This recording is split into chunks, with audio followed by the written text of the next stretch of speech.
Karapatan ng mamamayan! Edukasyon! Edukasyon! Education budget! Dagdagan! Dagdagan! Huwag bawasan! Dagdagan!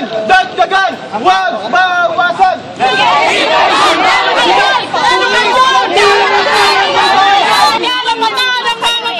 Edukasyon! Edukasyon! Ang guro!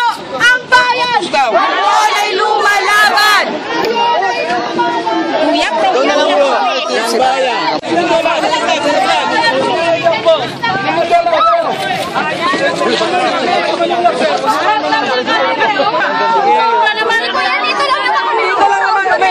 Layo naman eh! Sasaktan na! Sasaktan na kami! Sasaktan na! Sumindyola kayo! Kahit tagapon kayo, sumindyola! Huwag dito! Sa kabila! Pero sumindyola! Sasaktan na eh! O, sasaktan naman o! Kuya, sandali lang!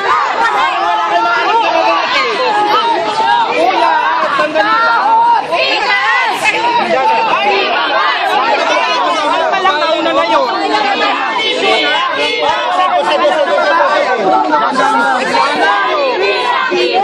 Edukasyon! Lagi dapat! Huwag matakot!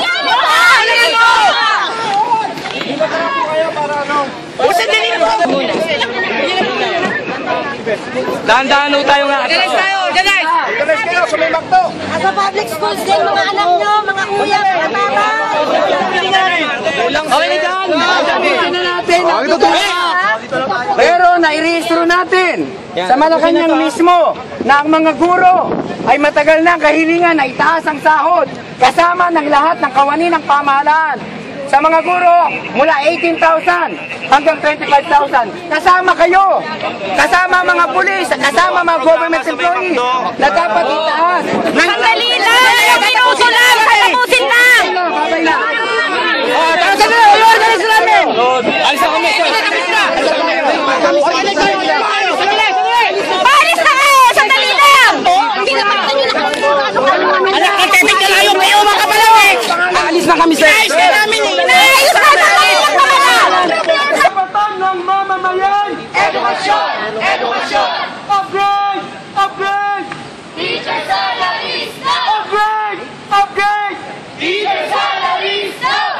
Mga kasama, matagumpay tayo dito sa Gate 4 ng Malacanang. Mga kasama, palakpakan natin. Sige mga kasama, sa pagtatapos, no? Sa pagtatapos ng naging programa, no? Tagumpay tayo sa pagkilos. Matalas na nairito natin. Matagal ng kahilingan ng mga guro at kawani ng pamahalaan. Itaas ang sahod, 25,000 sa mga guro at 9,000 to 15,000 sa mga kawani ng pamahalaan. Kung mananatiling bingi at manhid ang gobyerno Aquino, wala tayong ibang opsyon, kundi sabay-sabay tayong liliban sa ating mga klase. At yan ay magaganap kapag natiyak natin na sa darating na budget allocation sa 2015 ay walang budget appropriation para sa mga guro at kawani. So mga kasama, yun lamang at tinatapos na natin yung ginawa nating programa dito sa Gate 7. Palakpakan natin ang ating mga sarili.